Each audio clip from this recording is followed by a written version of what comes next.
Selamat datang kembali. Hari ini kita mau gali lebih dalam sebuah kasus medis. Yang menarik nih. Sumbernya dari studi kasus dan kuis interaktif, Dr. Ricky Sababalat. Jadi, misi kita kali ini adalah mecahin teka-teki diagnosis perdarahan pada kehamilan lanjut. Kita cari petunjuk-petunjuk kuncinya ya. Betul sekali, dan kita akan fokus melihat gimana informasi yang ada, mulai dari keluhan pasien sampai hasil pemeriksaan, itu bisa menuntun ke diagnosis yang pas. Ini kan inti dari penalaran klinis ya, selalu menarik untuk diikuti prosesnya. Oke. Langsung aja deh, kita kenalan dulu sama pasiennya. Di sumber Anda disebut kalau pasiennya ini perempuan, usia 26 tahun, statusnya G2, P1A0. Jadi ini hamil kedua, udah pernah melahirkan 1 kali, belum pernah keguguran. Usia kehamilannya udah masuk 31 minggu. Ya, 31 minggu, trimester ketiga berarti ya. Nah, keluhan utamanya ini yang bikin agak was-was ya. Ada perdarahan dari jalan lahir. Kejadiannya sekitar 1 jam sebelum dia datang. Tapi, nah ini dia nih, petunjuk yang sangat penting. Perdarahannya itu tanpa ada rasa nyeri perut sama sekali. Nah, persis. Disinilah titik krusial pertama. Perdarahan di trimester 3, tapi kok tanpa nyeri? Itu langsung kayak lampu kuning, bahkan mungkin merah, yang menyala. Kenapa?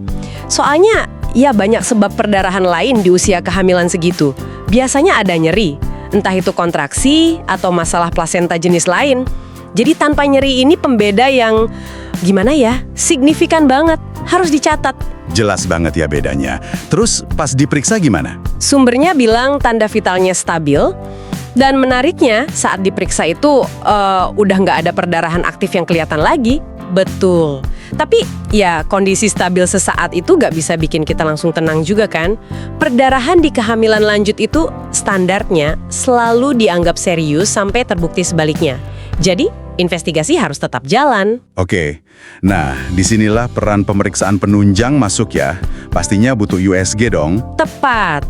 Ultrasonografi atau USG jadi kunci berikutnya. Kita perlu lihat ke dalam. Dan apa kata USG-nya? Nah, USG ini ngasih jawaban penting banget. Hasilnya itu nunjukin kalau posisi plasenta atau ari-arinya itu letaknya agak di bawah. Dan ternyata menutupi sebagian dari jalan lahir bagian dalam. Itu loh, ostium uteri internum, istilah medisnya. Jadi visualnya jelas banget. Wow, oke. Jadi kita punya 2 potongan puzzle utama nih ya. 1, perdarahan tanpa nyeri di usia 31 minggu. 2, bukti dari USG, plasentanya nutupin sebagian jalan lahir.